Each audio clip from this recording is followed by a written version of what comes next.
भगवान द्वारिका आए। एक कथा सुनाते हैं छोटी सी। हमारे भारत में एक स्थान है गुरुवायूर। कितने लोगों ने दर्शन किया है? हाथ ऊपर करो। चलो, हैं तो कम पर गए हैं कई लोग। वहां की एक कथा है। हमारे द्वारिकाधीश प्रभु जब महाभारत युद्ध के लिए हस्तिनापुर चले गए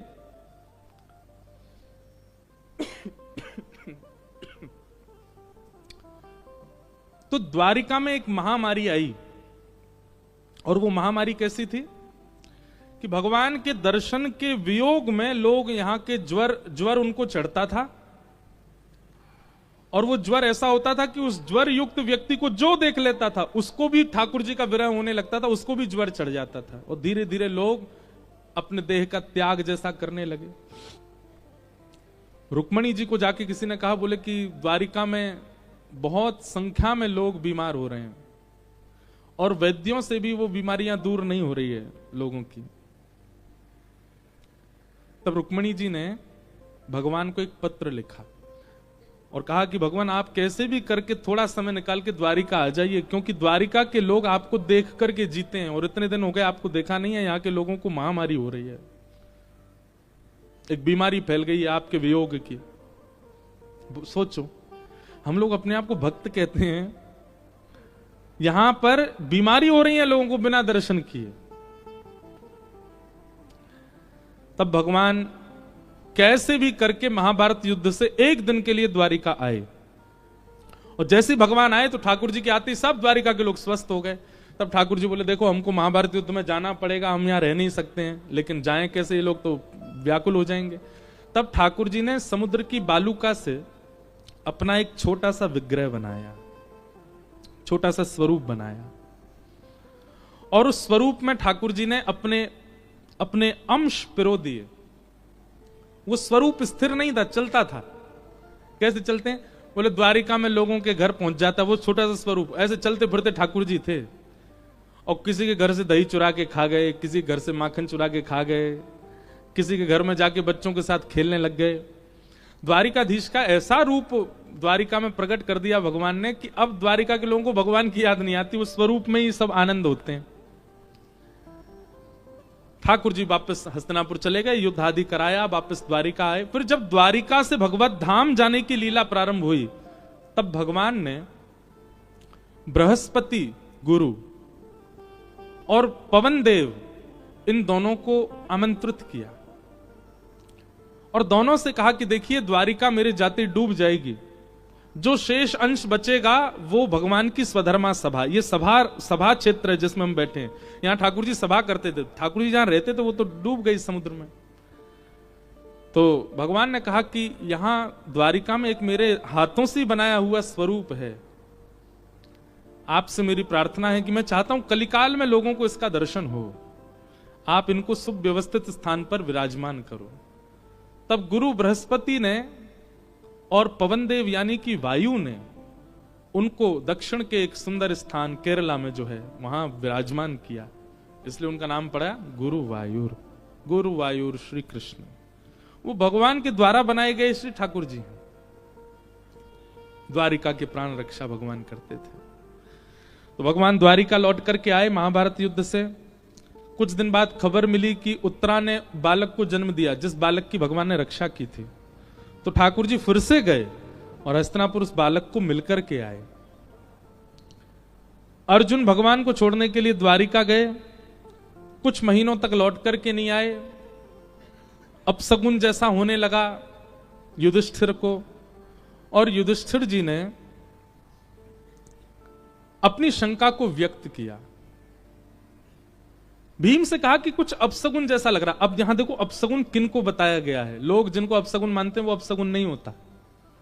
लोग किसको अपशगुन मानते हैं? आप मुंबई जा रहे थे, गाड़ी में बैठती छींक आ गई, ए रुक जाओ, ए भाई अपशगुन है, अभी मत जाओ, ये अपशगुन है। पौन पे घर से बाहर मत निकलो, अपशगुन है। बेचारे कोई झाड़ू पोंछा लगा रहे थे, अभी मत निकलो, झाड़ू लग रही है। ऐसे लोग पता नहीं क्या क्या अपशगुन बताते हैं। बिल्ली रास्ता काट गई, सबसे बड़ा अपशगुन है।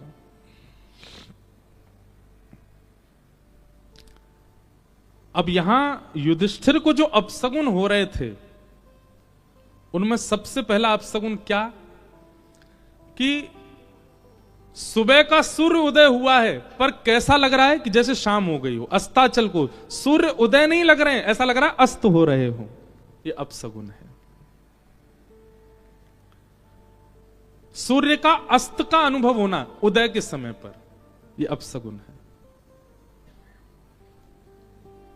दूसरा अपशगुन क्या बताया यहां पर? युधिष्ठिर जी को लगा सूर्य उदय की जगह अस्त क्यों हो रहा है, नजरअंदाज कर दिया। जैसे ही आप वन में गए तो वन में हिंसक जीवों से भय लगना चाहिए, पर वन में जाकर के उन पशुओं से भी, उन पक्षियों से भी भय लग रहा है जो कभी कुछ कहते नहीं है, जैसे कि तोता, जैसे कि कबूतर, जैसे कि छोटे छोटे ये पक्षी हैं और भी कई हैं, उनसे भी भय लग रहा था। माने ऐसा लग रहा था ये मुझ पर आक्रमण करेंगे, ये अपशगुन है। तीसरा, नदी में समुद्र की भ्रांति होना। नदी को देख करके ऐसा लग रहा था मानो जैसे समुद्र की भांति उफान भर रहा हो, और नदी के समीप ना जाके युधिष्ठिर दूर भाग रहे थे, ऐसा लग रहा है जैसे समुद्र जैसी लहर आ रही हो। यह अपशगुन है। तीसरा, घुड़शाल में या फिर गौशाल में अत्याधिक घोड़े और गाय रोते हुए दिखाई देना। कई बार गायों के नेत्रों में हमको अश्रु दिखते, वो रो नहीं रही हैं, वो रो नहीं रही हैं। कई बार उनकी अच्छे से नेत्रों की, अब उन पे हाथ में नहीं ऐसे साफ कर लें, सफाई ना होने के कारण कुछ ऐसा चला जाता है जिसकी वजह से आंखों से निकलता रहता है। रुदन करने वाली गाय अलग पता चल जाती है, वो निराश दिखती है। रुदन करते हुए कोई भी 4 पैर वाले पशु दिखना, यह भी अपशगुन है। और अपशगुन क्या बताया? भगवान की प्रतिमा को देख करके आनंद ना होकर के चिंता होना, यह भी एक अपशगुन है। जबकि ऐसा होता है संसार में चिंता होती है, ठाकुर जी के सामने जाते हैं हम शांत हो जाते हैं, आनंद लगता है, ठाकुर जी को देख के शांति का अनुभव होता है। पर नहीं, युधिष्ठिर जी को ठाकुर जी को देख के और चिंता और व्याकुलता, अस्थिर जैसा मन होने लगा। यह अपशगुन है।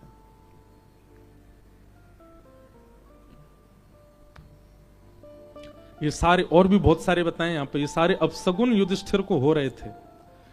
और युधिष्ठिर जी बोले भीम से जाके, मुझे अपशगुनों का अनुभव हो रहा है, मुझे लग रहा कुछ ठीक तो नहीं है। और बस ये बात कह ही रहे थे कि तभी द्वार पर अर्जुन आकर के धड़ाम से गिरा। दौड़ करके जाके देखा तो वो अर्जुन, उसके कवच फटे हुए थे, सिर के केश बिखरे पड़े थे, मुकुट कहीं गिरा पड़ा था, मुख का तेज सारा जा चुका था। युधिष्ठिर जी ने कहा, अर्जुन तेरी स्थिति ऐसे कैसे हो गई? तुम द्वारिका गए थे, द्वारिका में सब ठीक है ना? वसुदेव जी, देवकी, रुक्मणी, सत्यभामा, जामवती, सबका नाम लिया, और जैसे ही नाम लिया द्वारिकाधीश का, हमारे श्री कृष्ण ठीक है ना? कृष्ण नाम सुनते ही अर्जुन बहुत रोए। बोले भैया, पग पग पे हमारी रक्षा करने वाले द्वारिकाधीश कृष्ण अपनी लीला विश्राम करके स्वधाम चले गए और द्वारिका समुद्र में डूब गई है। ये खबर सुनते ही युधिष्ठिर जी स्तब्ध हो गए। बोले भगवान चले गए लीला पूरी करके? बोले हाँ। एक बात सुनिएगा, ठाकुर जी को बंधुओं हमारी तरह लीला विश्राम करने वाला कभी मत समझिएगा। हमको शमशान ले जाया जाता, हमारी चिता में अग्नि लगाई जाती, हमारे संस्कार किए जाते हैं, अग्नि संस्कार, अंतिम संस्कार, ये सब ठाकुर जी के प्रति कभी सोचना भी नहीं। गीता में भगवान कहते हैं, जो व्यक्ति मुझे अपने समान मरणासन अवस्था वाला समझता है वो व्यक्ति महाअपवित्र है। कभी नहीं होता, ठाकुर जी अंतर ध्यान हो जाते हैं। अर्जुन ने कहा भगवान अंतर ध्यान हो गए। ये बात सुनते ही युधिष्ठिर बोले, जिनकी वजह से हस्तिनापुर मिला, जिनकी वजह से महाभारत युद्ध जीते, वो ही जब नहीं है तो फिर हम यहां रह के क्या करें? और 5 पांडव द्रौपदी के साथ स्वर्गारोहण को चले गए। इस बीच में कुंती जी के साथ क्या हुआ? कुंती जी को जैसे ही पता चला कि भगवान ने अपनी लीला पूरी, अभी मैंने कुंती स्तुति कही नहीं है आज, नहीं तो कृष्ण जन्म नहीं हो पाता। इतनी अद्भुत है कुंती स्तुति। मैंने कहा ना, कर्ण, कृष्ण और कुंती, ये अद्भुत है। इनको मैं तभी स्पर्श करता हूं जब मुझ पर समय बहुत ज्यादा हो और कोई पाबंदी ना हो। पाबंदी तो यहाँ पे है नहीं, पर कृष्ण जन्म तो करना है। बैठे हैं बेचारे झूला में पहले ही आके, अब कहीं 12 बज जाएंगे कथा में, इसलिए मैं उस विषय में जा नहीं रहा हूं। कुंती बहुत अद्भुत प्रसंग है। कुंती को जैसे पता चला कि भगवान कृष्ण लीला पूरी करके चले गए, बाकी सब लोगों को तो रोने का समय मिला होगा, चिंता करने का समय मिला होगा। कुंती ने जैसे ही सुना ठाकुर जी गए, उसी क्षण कुंती ने प्राण त्याग दिए, जीवित रही। मानो जीवित ही इसीलिए थी क्योंकि ठाकुर जी हैं। ऐसा प्रेम कुंती का। छोटे से बालक परीक्षित को राजा बना दिया और चले गए।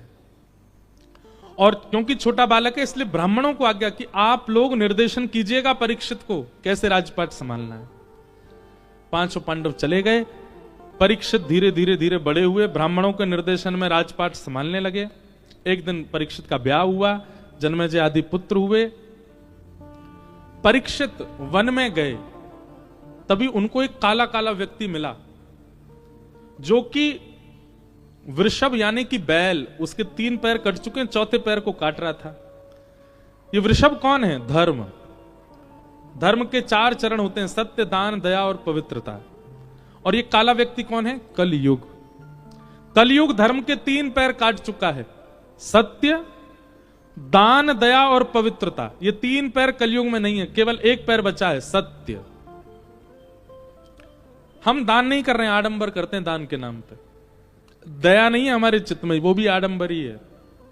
और पवित्रता तो पूछो ही मत, हम जैसा पवित्र तो कोई हो ही नहीं सकता है। पवित्रता तो बहुत है हम लोगों में। कई लोगों को सुबह जल्दी उठना होता है ना, और रात को नहा के सोते हैं। एक बार विदेश की कहीं की बात है, तो हमने एक बहन से पूछा, मैंने कहा आप सुबह ऑफिस कितने बजे जाते हो? बोले 7 बजे। मैंने कहा उठते कितने बजे हो? 6:30 बजे। मैंने कहा ऑफिस कितना दूर है? बोले 20 मिनट। मैंने कहा आप 6:30 बजे उठ के 7 बजे ऑफिस कैसे पहुंच जाते हो? बोले कुछ नहीं, बस सुबह तैयार हुए, गाड़ी में बैठे, कॉफी ली, बर्गर लिया, वो अपना खाते गए, पहुंच गए। मैंने कहा वो सब ठीक है, नहाए कब? बोले वो तो रात में नहा के सोते हैं हम। मैंने कहा जय हो, पवित्रता की साक्षात प्रतिमूर्ति मुझे आज दिखी। अरे भले आदमी, कई लोग ऐसे हैं वो सुबह सुबह मंगला करने भी बिना नहाए धोए जाते हैं। एक माता जी मुझे अभी नाथ द्वार में सुबह मुझे रोज बोले, मैं रोज मंगला करने जाती हूँ, रोज मंगला करने जाती हूँ। एक दिन मैंने उनको पकड़ा, मैंने कहा सुनो नहा के जाती हो? महाराज जी मंगला में नहाना थोड़ी। तो मैंने क्यों? ठाकुर जी भी तो नहीं नहाते मंगला में, तो हम क्यों नहा के जाएं? वो भी तो सीधे उठते ही दर्शन देते हैं, तो हम भी सीधे उठते ही दर्शन करते हैं। जय हो, पवित्रता की साक्षात। 2 मूर्ति, एक विदेश में मिली, एक आज मिली है। ये तो सब ऐसी एक व्यवहारिक बात मैंने कह दी, नहीं तो स्वयं से पूछे आप पवित्र रहते हो? नहीं। तन की पवित्रता तो है ही नहीं, मन भी पवित्र नहीं है हमारा। किसी एक श्रेष्ठ व्यक्ति के सामने आते ही, उससे मिलते हैं तो हम क्या कहते हैं? अरे हाँ, तुमसे तो मिलने के लिए हम बहुत दिन से बैठे थे, मनी मन क्या सोच रहे हैं? बोले हमें सब पता तू कैसे बना है, और तेरे अंदर क्या, तू कहां से इतना श्रेष्ठ हो गया, आदि आदि सब उसके बारे में दुर्भाव। पवित्र हैं हम। परिवारों में कोई संबंधों में कुछ उत्सव जैसा होता है तो सब लोग जाते हैं उपहार लेकर के, और उपहार देते हैं दिखाने के लिए, पर मन में तो उपहार नहीं है ना उसके लिए। हम पवित्र हैं, महाअपवित्र हैं हम लोग। ठाकुर जी भले ही सामाजिक उपहार नहीं देते, पर मानसिक उपहार देते हैं। सबके सामने आपको उपहार नहीं दिया होगा, पर आप दर्शन करके जाओगे कुछ तो देंगे आपको, क्योंकि वो पवित्र हैं। हम पवित्र नहीं हैं। तो कलयुग में केवल 1 पैर बचा है, धर्म का, सत्य। कहीं ना कहीं हम चाहे जैसे भी हों, हमको सत्य चाहिए, हमें सत्य मिलना चाहिए। ये हमारी एक सबकी डिमांड होती है। हर व्यक्ति को सत्य का आचरण चाहिए। चोर भी चोरी करने के बाद कहीं ना कहीं सत्य का ही आचरण करता है। सत्य सब कुछ, इसलिए सत्य बचा है बस, बाकी सब और कुछ नहीं है कलयुग में। तो परीक्षित ने जब उस व्यक्ति को देखा, उस काले व्यक्ति की ओर दौड़े, बोले तुम कौन हो? उसने कहा मैं कलयुग हूं। आप मुझे नहीं मार सकते। सतयुग के बाद त्रेता, त्रेता के बाद द्वापर, और मेरी बारी है, आप मुझे कैसे मार सकते हो? तब कहा कि मेरा राज्य छोड़ के चले जाओ। बोले मैं नहीं जा सकता, आप ब्रह्मा की कृति को बिगाड़ नहीं सकते, मेरा समय आया है, मैं आऊंगा। भगवान जिस दिन धाम छोड़ के गए, द्वारिका जिस दिन डूबी समुद्र में, उसी दिन मैं आ गया था, अब मेरा समय है, आप मुझे कैसे भगा सकते हो? परीक्षित जी बोले मैं तुझे टिकने तो नहीं दूंगा। तब कलयुग ने कहा एक काम करते हैं, आपकी भी रह जाए मेरी भी रह जाए, मुझे कुछ स्थान दे दीजिए, मैं वहीं रहूंगा। जो स्थान आप बताओगे उसके अलावा किसी स्थान में मुझे देखोगे नहीं आप। बंधुओं, आश्चर्य की बात है, केवल 5 जगह है कलयुग, केवल 5। और बुरा नहीं मानिएगा, पीछे वाले व्यक्ति से लेके मुझ तक हम सब ने इन 5 में से किसी एक जगह का आस्वादन तो किया है, इसीलिए कलयुग का प्रभाव है हम पे। कौन से 5 स्थान हैं? द्यूतम, पानम, स्त्रियः, सूना, 4 स्थान। पुनश्चयाचमानाय जात रूप मदात प्रभु, 5। सबसे पहला कलयुग का स्थान जुआ, द्यूतम। जुआ केवल ताश में नहीं खेला जाता है, बहुत सारे खेलों में जुआ खेला जाता है, और जिस भी क्रिया में आप जुआ खेल रहे हैं उसमें कलयुग है। आपको उस समय अनुभव नहीं होगा। अच्छा एक बात, चलो हम ये नहीं बात करते कि जुआ होता क्या है, हम ये बात करते हैं कि जुआ में पाप क्यों है। क्योंकि धन लक्ष्मी है और लक्ष्मी भगवान की पत्नी है। धन को जब आप दांव पर लगाते हैं, धन को जब आप जुए में लगाते हैं, आप एक प्रकार से उसको धन ना देख करके ये देखो आप भगवान की पत्नी को दांव पे लगा रहे हो, लक्ष्मी को दांव पे लगा रहे हो। द्वारिकाधीश आपको देख के आंख और फेर लेंगे, बोले मेरी पत्नी को दांव पे लगाते हो तुम। जुए में कलयुग का निवास। इसलिए वाह, अच्छा पता चला मुझे, सुन रहे हो आप लोग। बुरा नहीं मानिएगा, हमारे कई वैश्य समाज के लोग, हमारे कई मारवाड़ी वर्गीय और कई बनिया भाई लोग, मैंने सुना दीपावली पर वो लोग खेलते हैं। नहीं खेलते तो बहुत अच्छी बात है, पर वो भी है ना कि कौन कौन से वर्ग के खेलते हैं कई लोग, और जुआ खेलते हैं। आप खेल खेलिए, कोई भी जुआ मत खेलिए। द्यूतम, उसमें कलयुग का निवास है। उस समय आने वाला धन, वो समय आने पर आपके कुल में, आपके खानदान में विकृत बालक होंगे, विकृत बुद्धि वाले बालक होंगे, दुष्ट बालक जो आपकी सुनेंगे तक नहीं, अंग भंग हो जाएंगे। ऐसा करके आगे कुल में ऐसे बालकों का जन्म हो सकता, उस धन का यदि उपयोग होगा तो। लोग इस बात को समझते नहीं है। इसलिए द्यूतम, जुआ जितना हो सके बचिए, नहीं खेलिए। दूसरा कलयुग का निवास क्या है? पानम, मदिरा पान, सुरा पान, बड़ी बड़ी बोतलों का जो सेवन हम करते हैं उसमें कलयुग का निवास है। और केवल वही नहीं, हर वो वस्तु जो आपको अनकॉन्शियस कर देती है, उन सब में कलयुग का निवास है। चाहे वो बीड़ी हो, सिगरेट हो, तंबाकू हो, मदिरा पान हो। कई लोग भोले बाबा के नाम पे भी ले लेते हैं, भोले बाबा का प्रसाद है ले लो। मैं कहता हूं ऐसे लोगों के लिए जो भगवान शिव के नाम पर ये सब लेते हैं ना, नशे वाली चीज, महादेव उन्हीं के लिए ही त्रिशूल लेकर के बैठे, बोले आ दारी के तो बताऊंगा, तू आ मेरे सामने। और तुम ये सब ले रहे हो, भांग धतूरा धुआं उड़ा रहे हो हमारे नाम से, तो बेटा ये क्यों भूल जाते हो कि विष भी हमने ही पिया था, गले में धरा यहां पे, उसको पियो। अपने मतलब की सब चीजें हमको सुनाई दे जाती हैं।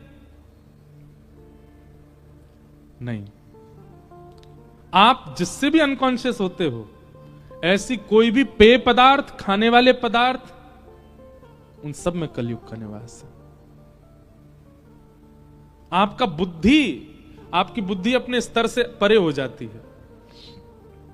एक बहुत विचित्र आदमी मेरे पास आया, मुझसे बोला महाराज जी आप कह रहे हो अनकॉन्शियस, मैं तो कॉन्शियस ही पी के होता हूं, मेरा तो मन ही उसमें तभी लगता है। बहुत विचित्र है भैया संसार के लोग।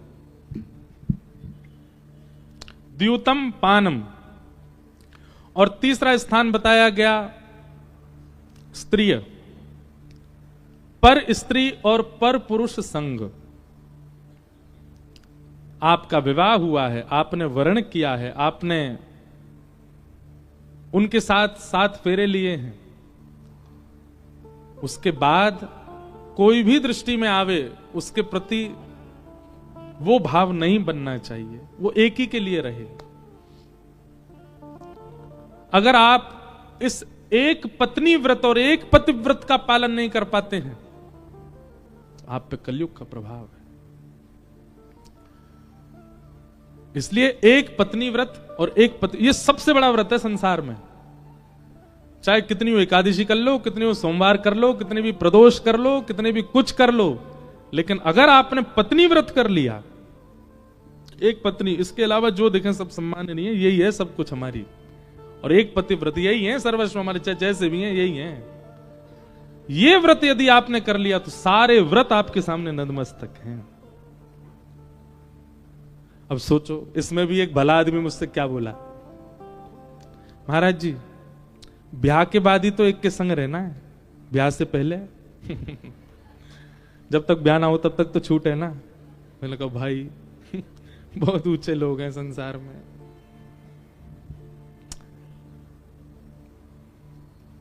पत्नी व्रत, पतिव्रत, अगर इसका पालन आप नहीं कर पा रहे हैं तो विवाह के समय अग्नि साक्षी मानी थी, विवाह के समय बड़े लोगों का आशीष लिया था, विवाह के समय वेद मंत्रों ने साक्षी दिलाई थी, इन सब की साक्षियों पर कीचड़ डाल दिया आपने। माता पिता के आशीष लेने का दुर्फल मिलेगा आपको अगर विवाह के बाद किसी के प्रति कुदृष्टि जाती है तो। वेदों की आज्ञा का उल्लंघन करने का आपको प्रतिफल मिलेगा। अग्नि साक्षी मान करके फेरे लिए थे, अग्नि का दंड मिले, कितने दंड मिलते हैं।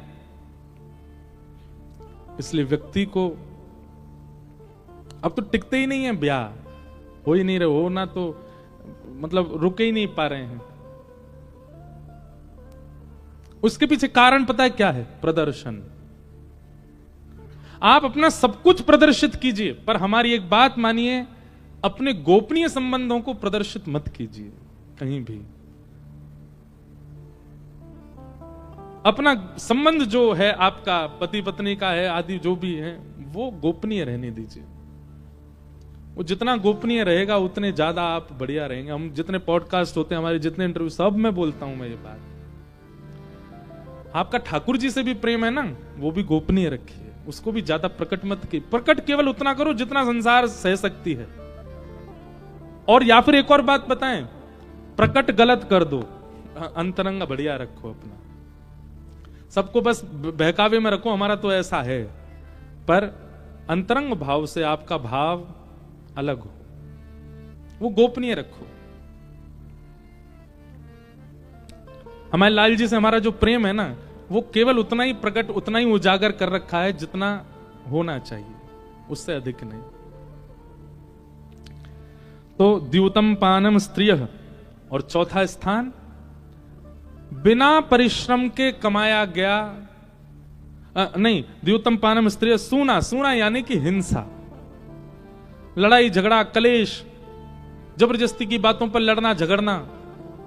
इतनी छोटी सी बात है, वो प्रेम से भी सुलझाई जा सकती है, पर नहीं हम तो लड़ेंगे, इसमें भी कलयुग का निवास है।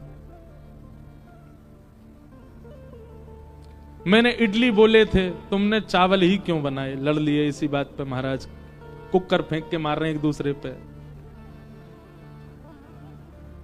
मैंने तो दाल खानी थी, आपने कड़ी क्यों बना दी, इसी बात पे लड़ रहे हैं। अब ये तो बात वो है जो मंच से बोल सकते हैं, लोग इतनी छोटी छोटी बातों पे लड़ लेते हैं। ये विवाद जितने लंबे चलते हैं उतना ज्यादा कलयुग हावी होता है आपके ऊपर। जितना जल्दी हो उसको समाप्त किया कीजिए। और अंतिम और पांचवा लक्षण कलयुग का है, बिना मेहनत के कमाया गया धन। इसलिए हमारी आपसे प्रार्थना, वर्क फ्रॉम होम मत किया करो।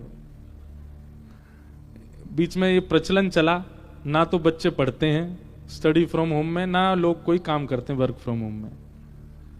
इसलिए मेहनत कीजिए, परिश्रम करके धन कमाइए, तो ही धन शुद्ध होगा। बिना परिश्रम के जब आप धन कमा लेते हैं, कई लोग मुझसे पूछते हैं, कई बच्चे पूछते हैं स्टॉक मार्केट के बारे में और ये सब चीजों के बारे में, वो गलत तो नहीं है, ये नहीं है। सीधी बात है, आपने मेहनत की नहीं, आपने बैठे बैठे कमा लिया, तो वो निश्चित है कि वो आपको, वो कलयुग का धन है, वो आपका विनाश करेगा।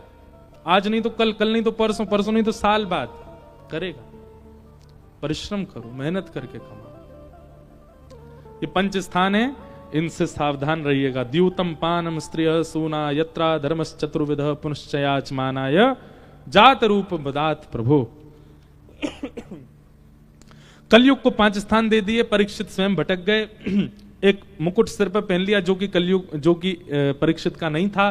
कलयुग का प्रभाव हुआ और इस प्रभाव के कारण एक संत का अपमान किया। कलयुग आपके जीवन में आएगा, सबसे पहला काम आप क्या करोगे पता है? कलयुग जब आप पे हावी होगा तो माता पिता की बातें सीरियसली नहीं लोगे, सबसे पहली बात। दूसरा, गुरुजन, महज्जन, वैष्णवजन, भगवतजन, इनके प्रति उपहास की भावना। कोई भक्त है, आपको उसको देख के हंसी आ रही है, कैसा भक्त है, कैसे संत हैं, कैसे महापुरुष हैं, उसके प्रति उपहास की भावना, यह भी कलयुग का प्रभाव है। सत्संग हो, कथा हो, प्रवचन हो, कीर्तन हो, इनमें रुचि ना होना, मन उखड़ा उखड़ा रहना, यही देखते रहना कब होगा पूरा, कब जाएं हम यहां से, यह भी एक कलयुग का प्रभाव। ये सब प्रभाव है। शांति प्रिय ना लगना, जहां पर सब समाज बैठ करके दुनिया भर की उल्टी सीधी बातें कर रहे हो, वहां बैठने की इच्छा होना, ये भी कलयुग का प्रभाव, बहुत प्रभाव है। पूरी कथा ही कलयुग पे निकल जाएगी, इसलिए हम क्या समय क्या हो गया, और ये 6:30 तो बज गए यहीं। चलो अब हनुमान जी की तरफ उछल कूद करते हैं, पहुंचते हैं सीधे गोकुल। द्वारिका से गोकुल दूर भी तो बहुत है। दूर नगरी, बड़ी दूर नगरी, दूर नगरी, बड़ी दूर नगरी, कैसे आऊं रे नंद लाला, कैसे आऊं रे नंद लाला, कैसे आऊं मदन गोपाला, कैसे आऊं मदन गोपाला, तेरे गोकुल नगरी, बड़ी दूर नगरी, दूर नगरी, बड़ी दूर नगरी, दूर नगरी। मीराबाई का भाव है। मैं गा तो अपने भाव से रहा हूं कि हमें गोकुल पहुंचना है, कथा बहुत है।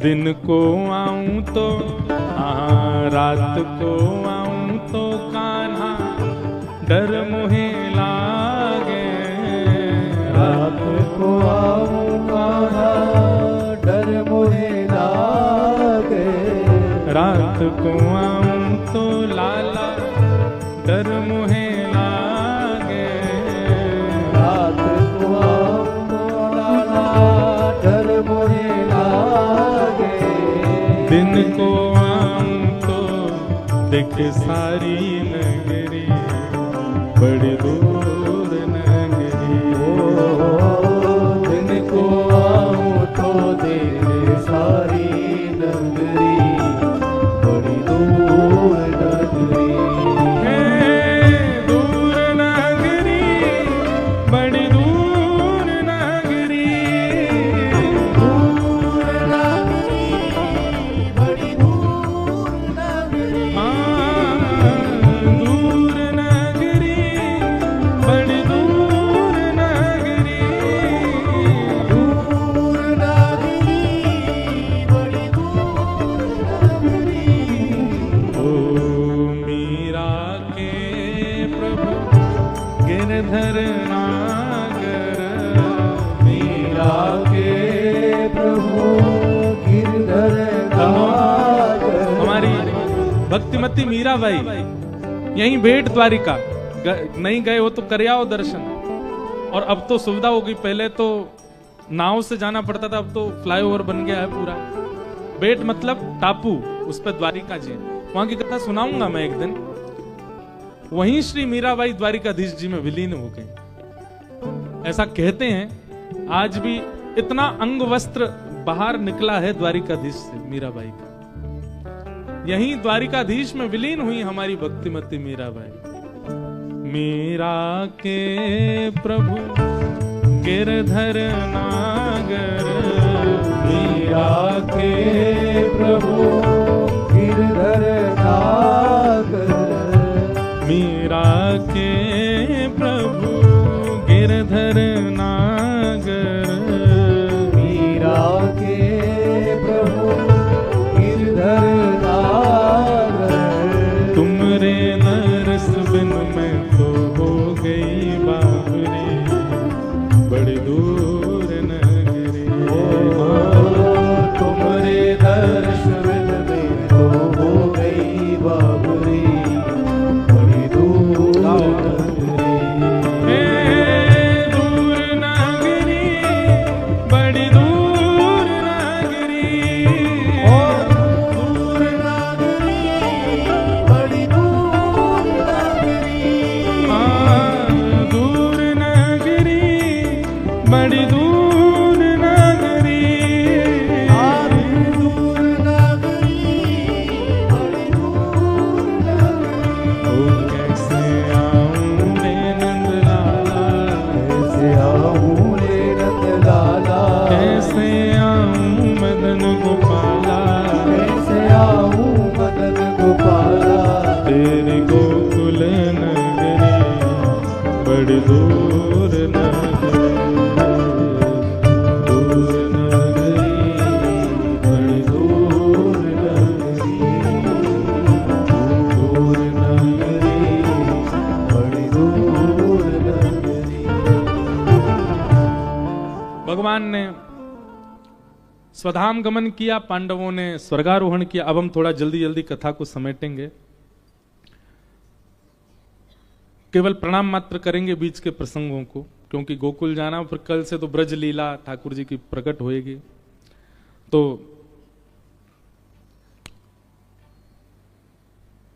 परीक्षित को कलयुग मिले, कलयुग को 5 स्थान दिए। स्वयं परीक्षित भटक गए और एक साधु, एक महात्मा का अपमान किया, शमीक ऋषि का। और शमीक ऋषि के अपमान करने के कारण शमीक ऋषि के पुत्र ने, श्रृंगी ने श्राप दे दिया राजा परीक्षित को 7 दिन में मरने का। 7 दिन में मृत्यु हो जाएगी तुम्हारी। राजा परीक्षित को जैसे ये बात पता चली कि मुझे 7 दिन में मर जाना है, तुरंत राजा परीक्षित ने अपने पुत्र जन्मेजय को राज्य गद्दी पर बिठा दिया और स्वयं गंगा किनारे चले गए। संत महापुरुषों से पूछने लगे, अब मैं अपने 7 दिनों को सार्थक कैसे बनाऊं, मैं अपनी मृत्यु को सार्थक कैसे बनाऊं। बंधुओं, ये हर व्यक्ति का लक्ष्य होना चाहिए। हम जिस मृत्यु से बहुत डरते हैं, मृत्यु आ जाएगी, मर जाएंगे, हम कब मर जाएंगे, हमारी मृत्यु आएगी ये सब जानते, कब आएगी ये कोई नहीं जानता, पर वो मृत्यु जब भी आए सफल आए, उसके लिए कुछ ना कुछ प्रयास करते रहना चाहिए।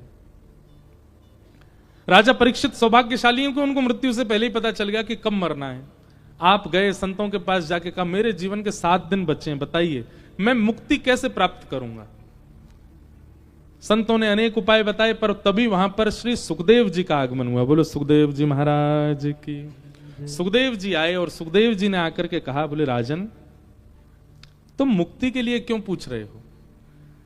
7 दिन में मुक्ति कैसे प्राप्त करनी है? अरे मुक्ति के लिए 7 दिन नहीं चाहिए, 7 वर्ष नहीं चाहिए। मुक्ति के लिए तो एक क्षण। व्यक्ति ने पूरे जीवन पाप किए, लेकिन उसकी अंतिम श्वास जब निकल रही थी, उसी समय उसने कह दिया नारायण, उसी समय उसने कह दिया कृष्ण, उसी समय गोपाल, गोविंद, द्वारिकेश। बस पूरे जीवन में उसने क्या किया सब मिट जाएगा, बस लास्ट में उसने भगवान नाम ले लिया, भगवत प्राप्ति, मुक्ति।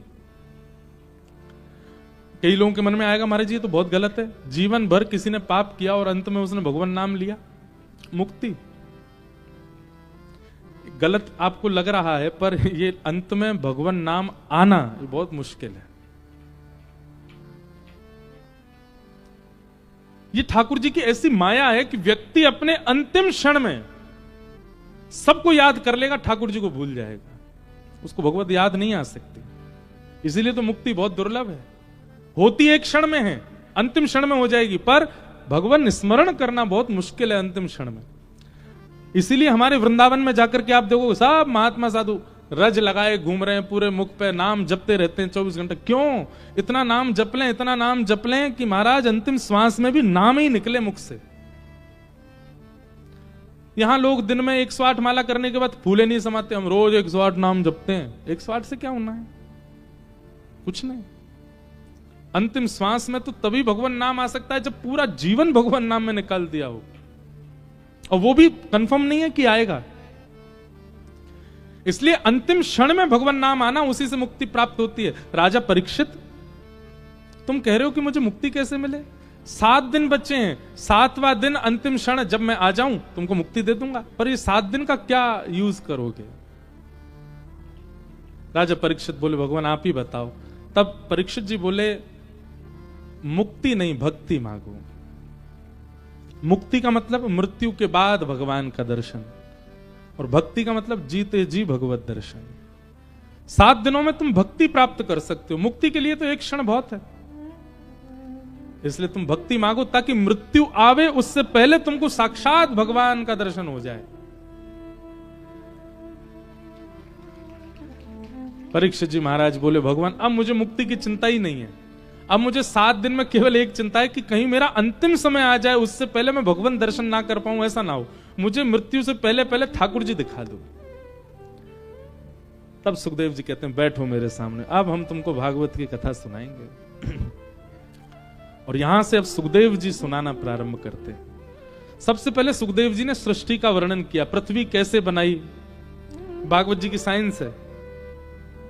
सबसे पहले उद्भिद, स्वेदज, जरायुज, अंडज, कैसे कैसे जीव बनाए, 84 लाख योनियां कैसे बनाई। लोग कहते हैं मुर्गी पहले आई अंडा, अंडा पहले आया, भागवत जी में लिखा है अंडज।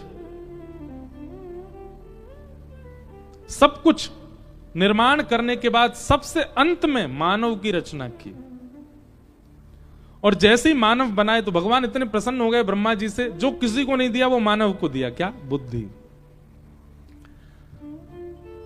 उद्देश्य क्या है? कर्म भी करे और कर्म करके भजन भी करे और मेरी प्राप्ति करे। इस प्रकार सृष्टि का प्रसंग सुनाया गया, बहुत सुंदर प्रसंग है। समस्त प्रसंग सुनाते हुए फिर यहीं पर कपिल देवूति संवाद सुनाया गया। गुजरात में ही बिंदु सरोवर है, आज ही हमें पता चला। एक वैष्णव यहां विराज रहे हैं, उन्होंने बताया उंझा करके एक जगह है गुजरात में, वहां बिंदु सरोवर है, और वहीं भगवान कपिल ने देवूति माता को ज्ञान उपदेश किया था। भगवान कपिल बहुत सुंदर, इसी को हम दर्शन शास्त्र कहते हैं, इसी प्रसंग को, इसी को सांख्य शास्त्र कहा जाता है। यही फिलॉसफी है भागवत की, बहुत अद्भुत है, पर अभी समय का अभाव, हम प्रणाम मात्र करते हैं।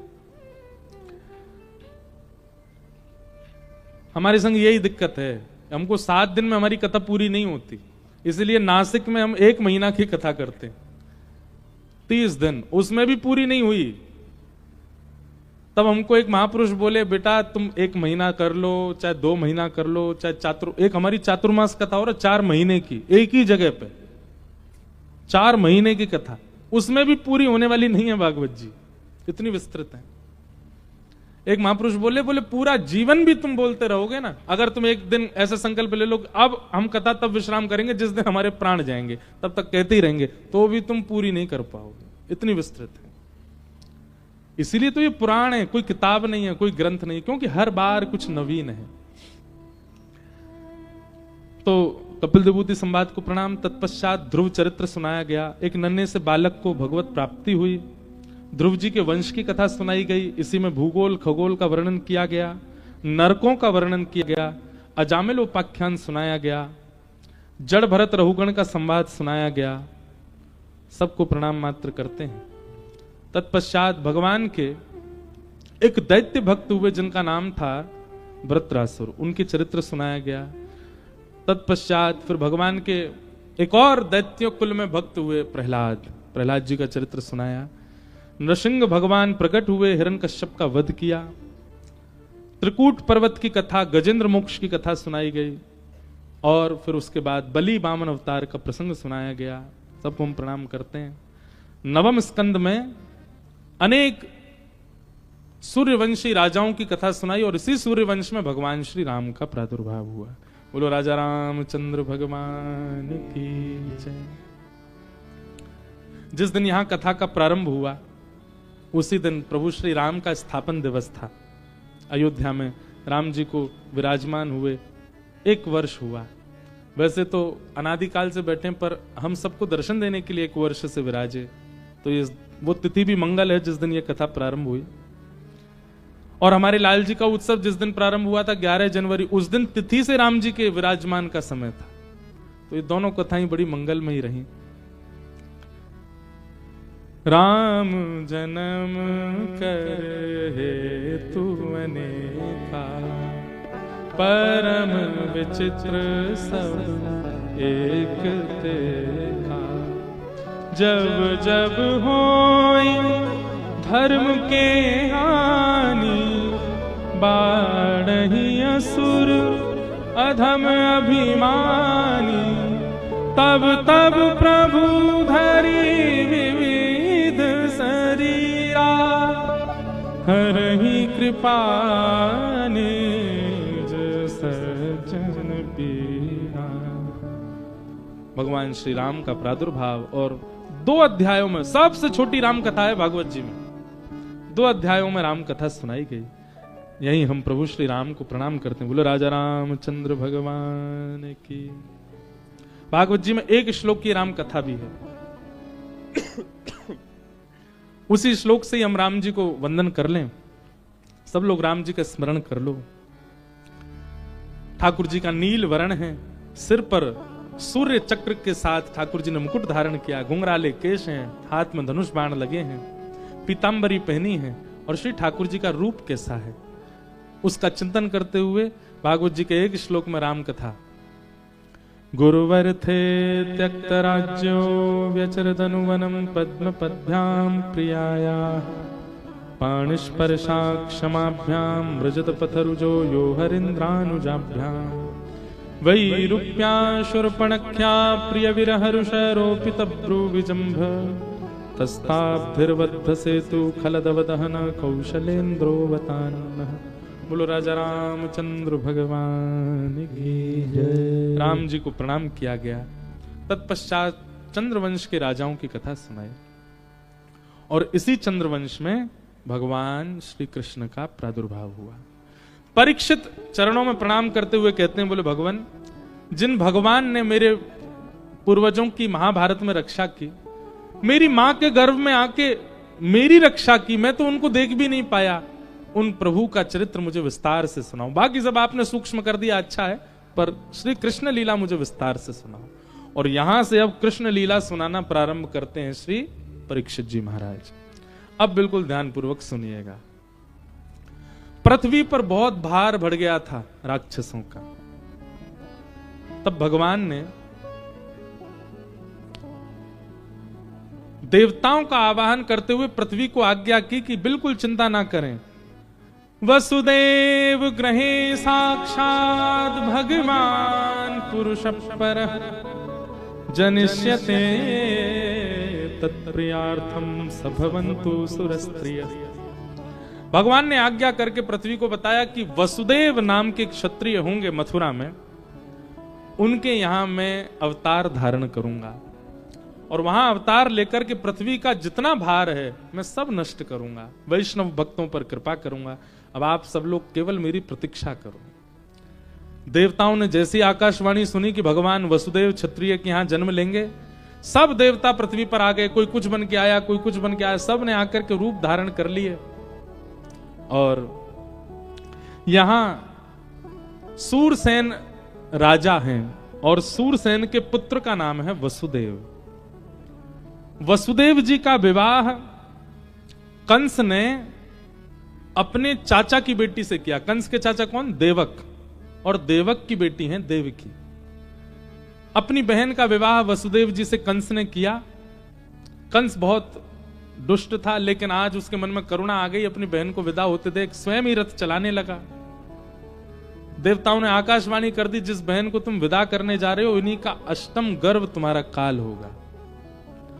कंस को यह बात जैसी पता चली, तुरंत अपनी बहन को मारने के लिए तलवार निकाली। वसुदेव जी ने चरणों में प्रणाम करके कहा, जितनी संतान होगी हम सब आपको दे देंगे, पर इनको कुछ मत कहो। वसुदेव जी की बात पर विश्वास करके कंस ने उनको मुक्त किया। प्रथम बालक का जन्म हुआ। कंस ने गोद में लेके कहा कि देखो पहले से मुझे कोई दिक्कत नहीं, 8वां बालक मेरा काल है, इसको रखो। लेकिन नारद जी ने जाके कहा, बोले देखो तुमने पहला बालक छोड़ दिया, पहले से 8वां कोई भी मार देगा तुमको, किसी को मत छोड़ो। देवता भी चाहते हैं इतना पाप ये कर दे कि ठाकुर जी को आना ही पड़े इसके लिए। 6 बालकों को कंस ने मारा। 7वें बालक के रूप में श्री बलराम जी महाराज। आपने द्वारिकाधीश जी में बलराम जी के दर्शन किए? ठाकुर जी के बिल्कुल बगल वाले मंदिर में विराज रहे, बहुत सुंदर लगते हैं। अच्छा एक बात देखी आपने, द्वारिका में सब द्वारिकाधीश जैसे ही लगते हैं। बलराम जी को देख लो तो, प्रद्युम्न जी को देख लो तो, अनिरुद्ध जी को देख लो तो और द्वारिकाधीश जी के सामने बैठी है देवकी मैया, वो भी द्वारिकाधीश सी लगती हैं। ये वैकुंठ का स्वरूप है। ठाकुर जी के धाम में सब ठाकुर जी जैसे ही लगते हैं, सबकी 4 भुजाएं हैं, सब चतुर्भुज रूपधारी। तो बलराम जी आए देवकी मैया के गर्भ में। जैसे ही बलराम जी आए, भगवान को चिंता हुई, बोले कि जो काम हमको करना है वो बलराम जी कर देंगे, जन्म लेते ही कंस को मार देंगे। और कंस को अगर बलराम जी ने मार दिया तो फिर हम लीला कैसे करेंगे ब्रज में? हमारी पूरी लीला तो धरी रह जाएगी। हमको तो सारे राक्षस मारने हैं ब्रजवासियों से। मूल उद्देश्य ठाकुर जी का क्या है? मुझे ब्रज जाना है और ब्रजवासियों से प्रेम पाना है। उसके लिए ठाकुर जी ने योग माया वैष्णो देवी को आज्ञा की, जाइए हमारा एक काम कीजिए। बोले क्या? ये 7वां बालक जो मैया के गर्भ में, ये हमारे शेषनाग भगवान ही गए हैं बलराम जी बन के, इनको गर्भ स्थानांतरित कर दो इनका। और वसुदेव जी की दूसरी पत्नी है गोकुल में रोहिणी, उनके गर्भ में इनको विराजमान कर दो। इसलिए बलराम जी दोनों के पुत्र हैं, देवकी मैया के भी और रोहिणी मैया के भी, क्योंकि वे कुछ महीने देवकी मैया के गर्भ में रहे हैं और फिर उसके बाद स्थानांतरित होकर के रोहिणी मैया के गर्भ में, इसलिए दोनों के बालक हैं वो। पर ये भेद सब नहीं जानते द्वारिका में। देवकी मैया जानती हैं और ठाकुर जी जानते हैं और बलराम जी जानते हैं बस। कुछ माह अपने देवकी मैया के गर्भ में रहने के बाद योग माया के बल से बलराम जी स्थानांतरित हो गए रोहिणी मैया के गर्भ में। और कंस को यह खबर मिली कि 7वां बालक तो गर्भ में ही नष्ट हो गया। अब 8वें बालक के रूप में आ रहे हैं कौन? श्री द्वारिकाधीश। मंदम मंदम जलधरा, धीमे धीमे जलधारा गिर रही है। कारागृह में है देवकी मैया। इतना सुंदर स्वरूप हो गया देवकी मैया का, उनको देखते ही कंस के चित्त में भी प्रेम उमड़ने लग जाता है। कंस कहने लग जाता, बोले मैं हूं तो बहुत उग्र, लेकिन जब से अभी मैं देवकी को देखता हूं तो मुझे बहुत प्रेम आता है उसको देख के। मंत्रियों ने कहा उसके गर्भ में मायावी बालक है, आप ज्यादा देखा मत करो उसको। लेकिन बंधुओं, जिस वैष्णव के चित्त में ठाकुर जी होते हैं ना, वो भले ही रूपवान ना हो, भले ही उसके पास रूप का आकर्षण, धन का आकर्षण, वस्त्र का आकर्षण ना हो, फिर भी आप आकर्षित हो जाओगे उससे, क्योंकि उसके चित्त में ठाकुर जी विराज रहे। देवकी मैया से इतना आकर्षित होने लगा कंस। धीमे धीमे धीमे कंस ने सिक्योरिटी बढ़ा दी, लोगों को बढ़ा दिया। 8वां बालक जन्म ले उससे पहले सब तैयार हो जाओ। भादों का महीना, अष्टमी तिथि, सब गहरी निद्रा में सोए थे। आज ऐसी निद्रा व्याप्त हुई है, निद्रा देवी साक्षात आ गई हो मथुरा में। सब गहरी निद्रा में सोए हैं और जैसे ही अर्धरात्रि हुई, चंद्रमा बिल्कुल मध्यस्थ पहुंचे हैं अष्टमी के, भादों की अष्टमी के, उसी क्षण कंस के कारागृह में देवकी मैया के गर्भ से एक दिव्य तेज प्रकट हुआ और दिव्य तेज शांत होते ही भगवान का अद्भुत रूप दिखाई दिया। शंख चक्र गदा पद्म धारण करके साक्षात श्रीमन नारायण भगवान ही श्री कृष्ण रूप में प्रकट हो गए हैं। बोलो बाल कृष्ण लाल की जय। सब लोग हाथ जोड़ो और हाथ जोड़ करके द्वारिकाधीश का जो रूप है उसी का चिंतन करो। ये देवकी मैया के गर्भ से प्रकट होने वाले ठाकुर जी ऐसे ही थे बिल्कुल। कैसे? तमद्भुतम बालकमंबुजक्षणम चतुर्भुजम शंख गदायुधायुधम श्रीवत्सलक्ष्मं गलसौभकौस्तुभं पीतांबरम सांद्रपयोदसौभगम। कैसे हैं ठाकुर जी? अद्भुत। 4 भुजाएं हैं भगवान की, शंख चक्र गदा पद्म लेकर के आए हैं, गले में कौस्तुभ मणि पहनी है, पीतांबरी पहन रखी है, सुंदर ठाकुर जी ने गले में मणियों के हार पहने हैं, और कोई विराट रूप नहीं है ठाकुर जी का, छोटे से बालक ही हैं, पर 4 भुजा वाले बालक बन करके आए हैं। देव की मैया ने जैसे ही ठाकुर जी को देखा, देखते ही मैया ने तो प्रणाम किया। ठाकुर जी बोले, मैया बालक का जन्म लेती मां गोद में लेती, आप मुझे प्रणाम क्यों कर रही हो? देव की मैया बोली, क्योंकि आप पापा जी बन के आए हो इसलिए। 4 भुजा वाला कोई बालक होता है? शंख चक्र गदा पद्म गर्व से लेके कौन आता है? कौस्तुभ मणि आप गले में पहन के ऐसे आए जैसे कहीं ब्याह में जाना है आपको, पीतांबरी पहन के, ऐसे कौन सा बालक जन्म लेता बताओ? ठाकुर जी बोले, ये तो हम इसलिए आए, महाराज कंस कभी कभी जन्म लेते ही मिल जाते हैं, तो हमने की तो उनको तो फिर देखना पड़ेगा, इसलिए आयुध लेके आए संग में। यशोदा मैया, देव की मैया बोली, अब कंस का ही ध्यान है, हमारा कोई ध्यान नहीं है। आपने ये विचार नहीं किया कि देव की मैया देखेगी, उनके लिए तो मैं वात्सल्य रूप धारण करूं? ये बात कहते ठाकुर जी बोले, मैया नाराज मत हो, हम अभी बनना है छोटे बात। ठाकुर जी ने वस्त्र उतार दिए, 2 भुजा अंतर ध्यान कर दी, बिल्कुल नेक्स्ट से बन के खुद ही पौड़ गए गोद में। बोले, मैया अब हम विस्मृत कर देते हैं, आपने जो हमारा रूप देखा वो मैया बोली, नहीं अंतर ध्यान मत करो, मुझे वो रूप भी पसंद है, क्योंकि गर्व से तो आप वैसे ही प्रकट हुए ना, पर अब 2 भुजा वाले बन के मेरी गोद में आ जाओ। ठाकुर जी नेक्स्ट से बालक बन गए। वसुदेव जी से कहा, हम अब जाएंगे ब्रज, और ब्रज में लीला करके फिर हम बड़े होके आएंगे, तब मामा कंस को मारेंगे। इसलिए अभी थोड़ी देर बाद आप हमको यहां से वृंदावन गोकुल ले जाना, वहां यशोदा मैया ने अभी अभी एक लाली को जन्म दिया है, हमको सुला देना, लाली को ला करके महाराज कंस को दे देना। वो लाली नहीं है, योग माया वैष्णो देवी है। वसुदेव जी बोले, जो आज्ञा भगवान। और भगवान ने पहले तो देव की मैया का दुग्ध पान किया, और जैसे ही वसुदेव जी ने ठाकुर जी को उठाया, हथकड़ियां खुल गईं, पैरों की बेड़ियां भी खुल गईं, चट चट सारे ताले खुल गए, सैनिक सब गहरी निद्रा में सोए थे। भगवान बोले, ले चलो हमको। ठाकुर जी कैसे हैं? आते ही बिल्कुल भगवान जैसी लीला करने लगे। ये राम और कृष्ण में अंतर है। राम जी ने कभी ऐसा प्रतीत नहीं होने दिया कि वो परमात्मा है, और ठाकुर जी तो जन्मते ही फेंटा बांध के बैठे, हम जय जय हैं, हम तो भगवान हैं। जन्म से ही बता रहे हैं कि मैं परमात्मा हूं। और श्री ठाकुर जी को लेकर के श्री वसुदेव जी गोकुल की ओर जा रहे हैं। मंदम मंदम जलधारा गिर रही है। वाह, स्वागतम कृष्णा, स्वागतम कृष्णा, स्वागतम कृष्णा, स्वागतम कृष्णा। आप सब लोग अपने स्थान पर बैठे रहो, सब बैठ जाओ, दिख जाएंगे। ठाकुर जी आ रहे हैं, हमें तो पता भी नहीं, बताते भी नहीं कि ठाकुर जी ऐसे आएंगे, नहीं तो एंट्री और ग्रैंड करते लाल जी की। स्वागतम, करताल बजाओ। स्वागतम हो, स्वागतम कृष्णा, स्वागतम कृष्णा, स्वागतम कृष्णा, स्वागतम कृष्णा। अब ये स्वरूप देख के आप लोग विचार करो, इतने से लाला, और इतने से लाला ने सबरे हथकड़ी खोल दी, बेड़े खोल दी, सबरे सैनिक सुवाई दिए, चट चट ताले खुलवा दिए, और लेकर के ठाकुर जी गोकुल जा रहे हैं। बचपन से ही बता रहे हैं हम जय जय हैं, गाओ भाव से। स्वागतम कृष्णा, स्वागतम कृष्णा, स्वागतम कृष्णा, स्वागतम कृष्णा, स्वागतम सुस्वागतम शरणागतम कृष्णा, स्वागतम सुस्वागतम शरणागतम कृष्णा।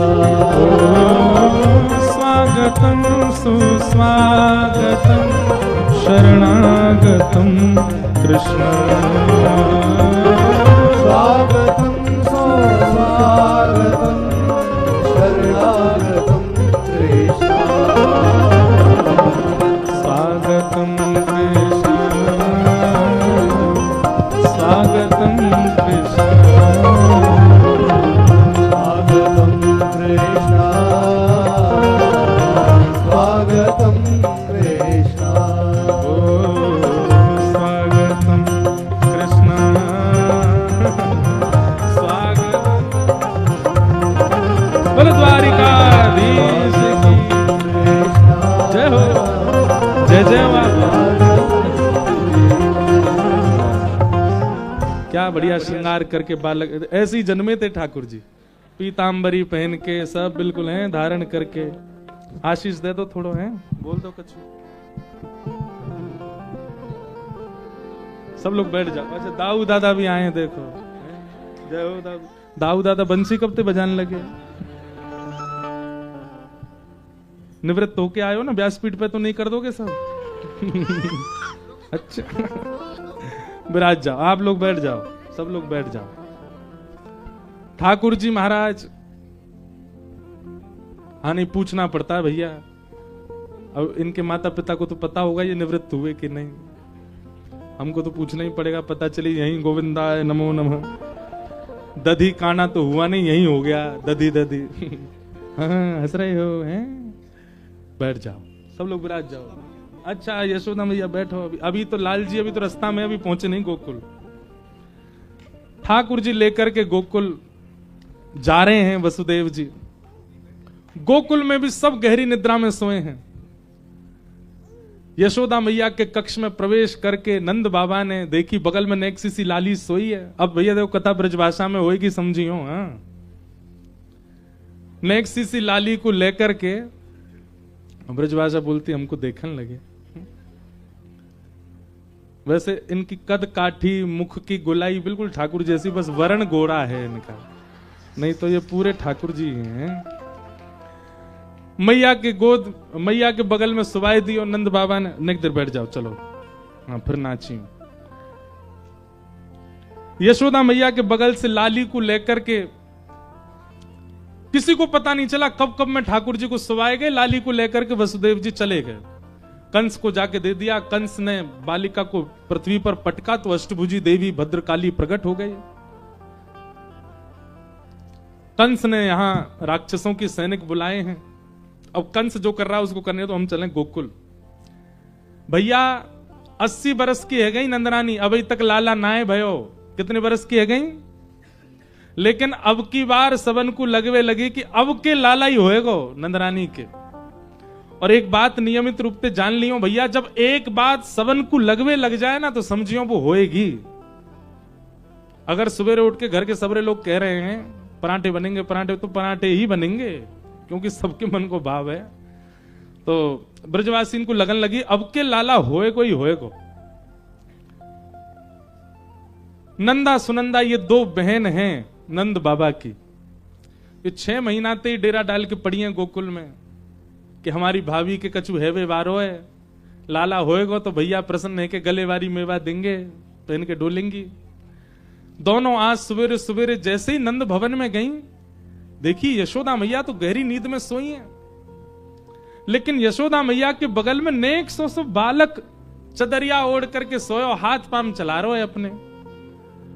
नंदा सुनंदा जैसे ही गई, नंदा सुनंदा बोली अरे बहन देखियो कोई बालक भयो, जल्दी चदरिया हटाए के देख लाला है कि लाली। सुनंदा बोली अब लाला हो लाली हो कहा फर्क पड़े, बालक होना चाहिए। बोले ना ना एक लाला होना चाहिए, एक लाला तो होना चाहिए। हाँ हाँ कर रहे हैं। क्यों?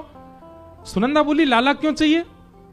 नंदा बोली अरे देख हमें भुआ, और भुआ घर आके अपनी भतीजी ते तो कहेगी ना सामान उठा, हमारे पैर दबा, हमारी आज्ञा मान। लेकिन भतीजे पे तो पूरा जोर चला सके, या हमारे एक लाला तो होना चाहिए। नंदा सुनंदा दोनों ने 21 बार हरिशरणम को जाप किया, हरिशरणम हरिशरणम हरिशरणम। एक लाला है जाए, फिर भले 6 लाली है जाए, एक लाला है जाए। जैसे 21 बार हरिशरणम को जाप करके महाराज जैसे ही चदरिया हटाई है गया है गया है गया है गया है गया है गया है गया है गया है गया है गया। अब तो नंदा सुनंदा कहने लगी है क्यों एक दूसरे को मोहब्बत क्यों। अरे अभी हल्ला मत करे, सबसे पहले ये खबर तो जाके नंद बाबा को सुनाएंगी, यही हल्ला करके बता देंगे सबन में। वाह भैया, है क्यों कहते भाई महाराज नंदा सुनंदा दोनों गई, नंद बाबा के पास पहुंची, नंद बाबा को घेर के बोली है क्यों। नंद बाबा बोले कहा भयो। नंदा सुनंदा को सुनते भाई हजारों वैष्णव भी ब्रजवासी भी पहुंच गए नंद भवन में। बोले हम भी यही सुनवे आई हैं, भयो कहा है, यही चिल्ला रही है क्यों। नंद बाबा बोले रुक के ने काननते बता कहा भयो।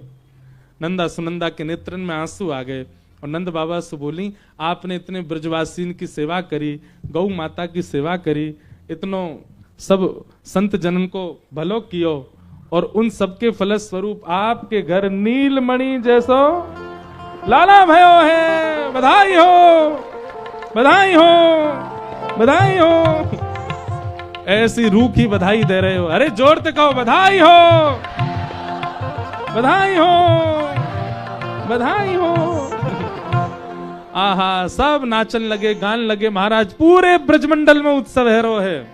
जाकू भी सुनाई दे रही है कि नंद जी के लाला भयो वही नृत्य कर रहे है। अब देखो एक बात सुनो, चश्मा संभाल करके, अपने गले वाली मेवा संभाल के सब लोग नृत्य करियो। द्वारिकाधीश के नगरी में हम लोग नंद उत्सव मना रहे हैं। भूल जाओ न एक देर को कौन हो, कहां से आए हो, बस यूं सोचो ये गोकुल है और हमारे श्री लाल जी प्रकट भए, हम सब उनको उत्सव मना रहे हैं। जियो श्याम लाला, जियो श्याम लाला, पीली तेरी पगड़ी रंग काला। जियो श्याम लाला, जियो श्याम लाला, पीली तेरी पगड़ी रंग काला। ओ जियो श्याम लाला, जियो श्याम लाला, पीली तेरी पगड़ी रंग काला। ओ जियो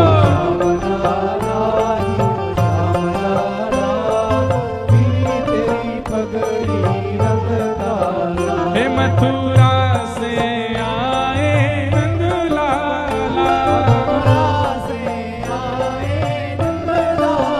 हे मथुरा से आए नंद लाला,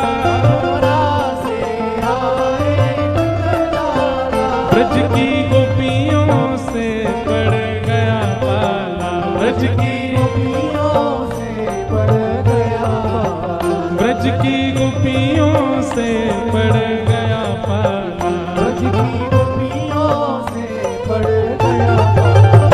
ओ जियो श्याम लाला, जियो श्याम लाला, पीली तेरी पगड़ी रंग काला। जियो श्याम लाला, जियो श्याम लाला, पीली तेरी पगड़ी रंग काला। जियो श्याम लाला, जियो श्याम लाला, पीली तेरी पगड़ी रंग काला। जियो श्याम लाला, जियो श्याम लाला, पीली तेरी पगड़ी। बलनंद के लाला की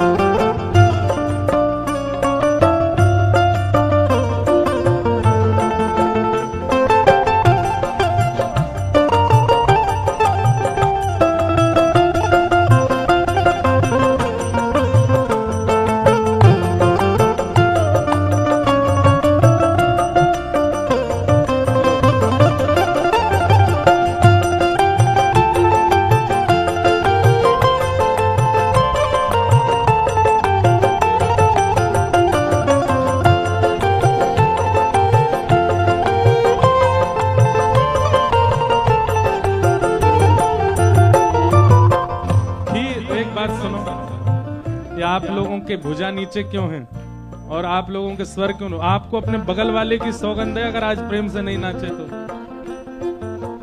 खीर जलेबी पूड़ी लड्डूआ, जलेबी पूड़ी लड्डूआ, खीर जलेबी पूड़ी लड्डूआ, जलेबी पूड़ी लड्डूआ, खीर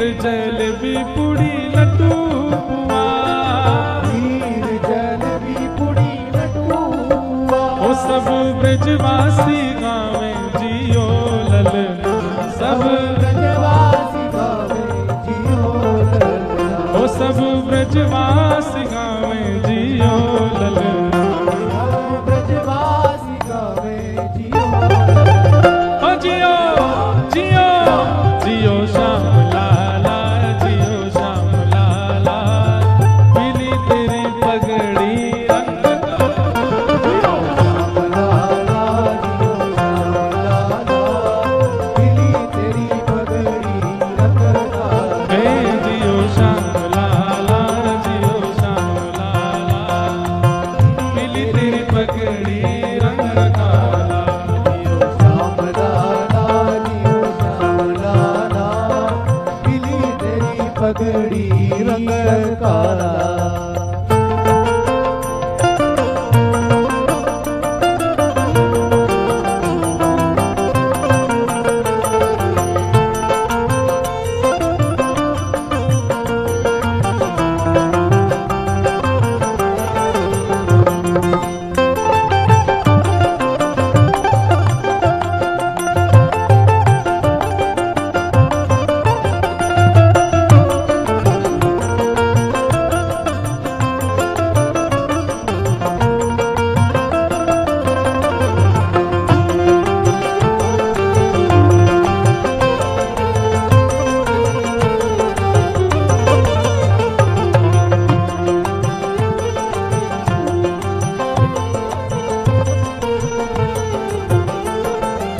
ओ मत रोवे रे लाला हुआ हुआ, मत रोवे लाला हुआ हुआ, मत रोवे रे लाला हुआ हुआ, मत रोवे रे लाला हुआ हुआ।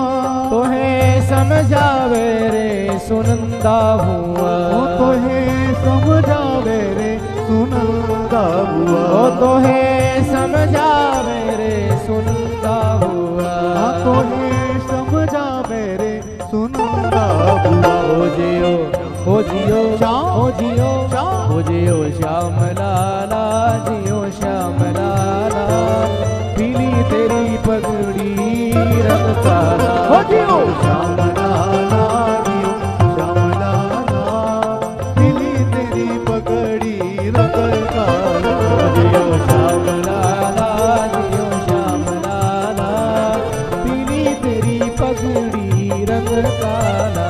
जियो श्याम लाला, जियो श्याम लाला, पीली तेरी पगड़ी रंग काला।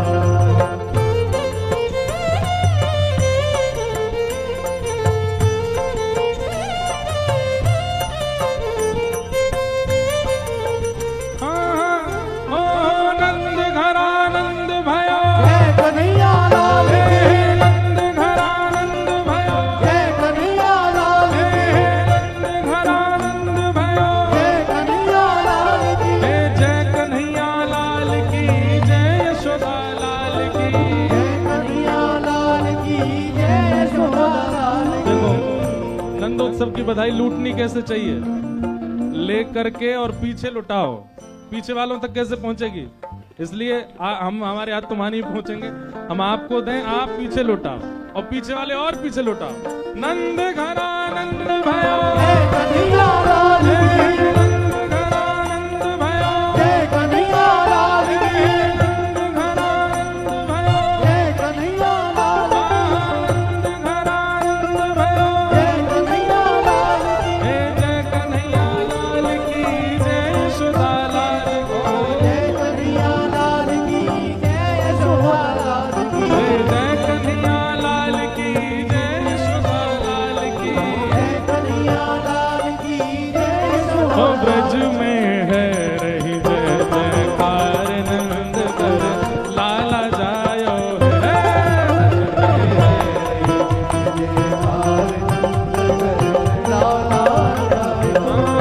ब्रज में है रही जय जयकार, नंद कर लाला जायो।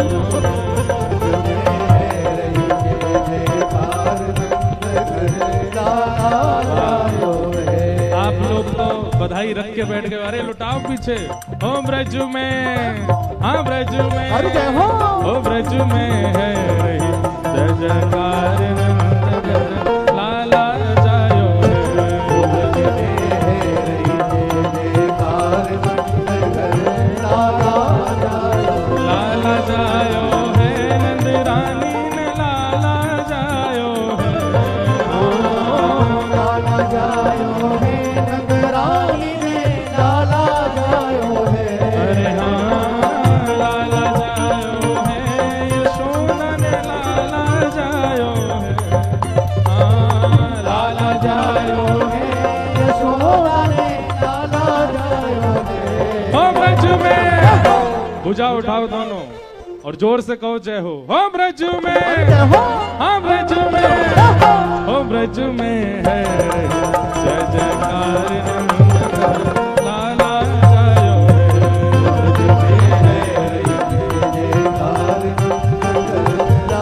बलनंद के लाला की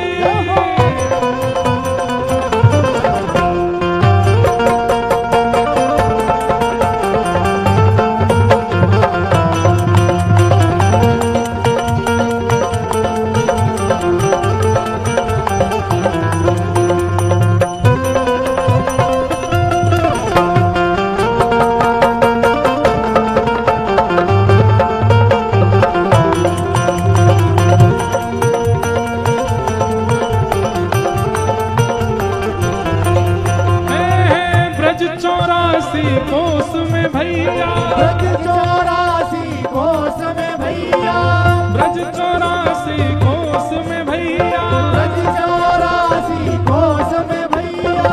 सब कहें धन्य यशोदा मैया।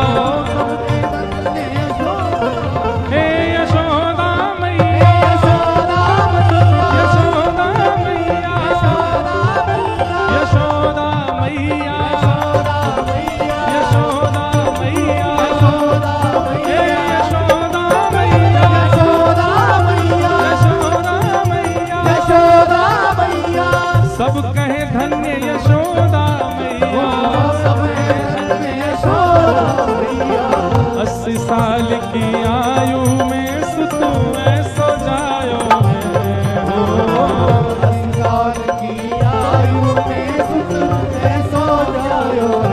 ओ ब्रज में, ओ ब्रज में, ओ ब्रज में है जय जयकार।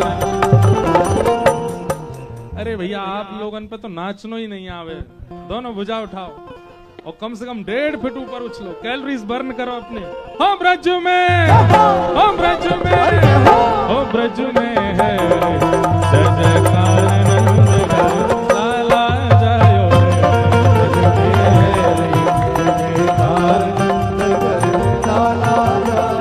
हो ब्रज में है जय जयकार नंद घर लाला जायो।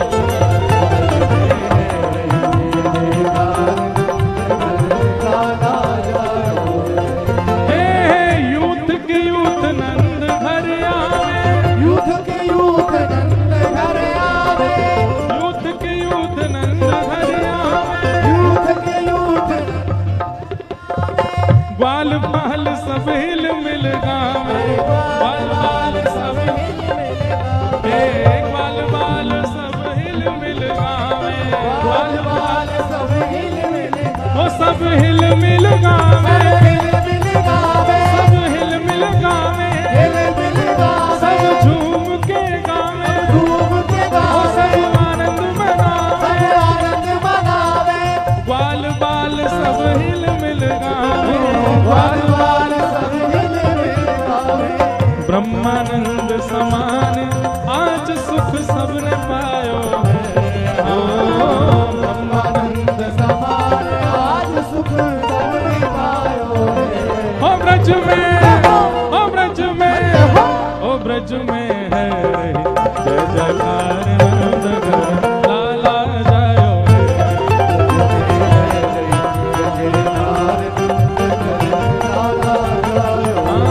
ब्रज में है जय जयकार नंद घर लाला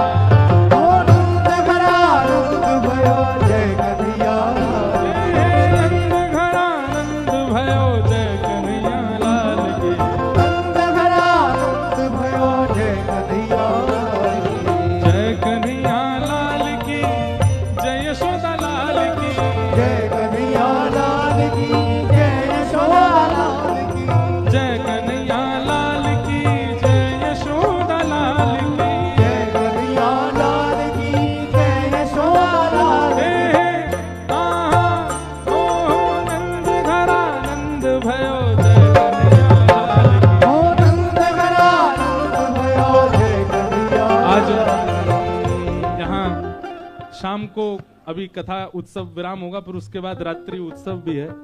और आज मुंबई से सृष्टि भंडारी आई हैं, इन्होंने हमारे साथ एक भजन भी गाया है, वो भी ये सुनाएंगी रात में। तो आज ये भी आए हैं, फिर सब बंग परिवार प्रसाद पाके फिर रात भर भी उत्सव मनाने वाले हैं। इनका भी खूब खूब स्वागत, अभिनंदन। जय कन्हैया लाल की, जय यशोदा लाल की, जय कन्हैया लाल की, जय यशोदा लाल की, जय कन्हैया लाल की, जय यशोदा लाल की, जय कन्हैया लाल की, जय यशोदा लाल की। ओ नंद घरा नंद भयो, जय कन्हैया लाल की। ओ नंद घरा नंद भयो, जय कन्हैया लाल की। नंद घरा नंद भयो, जय कन्हैया लाल की। ओ नंद घरा नंद भयो, जय कन्हैया लाल की। जय यशोदा लाल की, जय कन्हैया लाल की, जय यशोदा लाल की, जय कन्हैया लाल की। जय यशोदा लाल की, जय कन्हैया लाल की। जय यशोदा लाल की, जय यशोदा लाल की।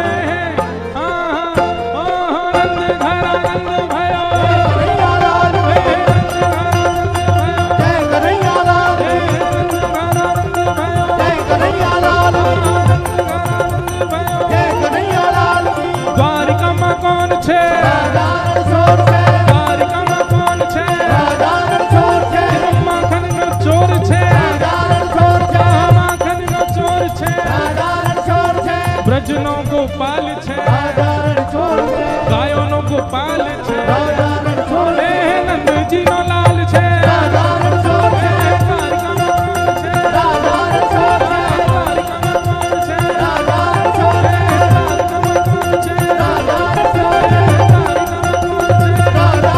छे, દ્વારિકામાં કોણ છે? राधारण छोर छे, દ્વારિકામાં કોણ છે? राधारण छोर छे, દ્વારિકામાં કોણ છે? राधारण छोर छे, દ્વારિકામાં કોણ છે? राधारण छोर छे। जय जय श्री राम,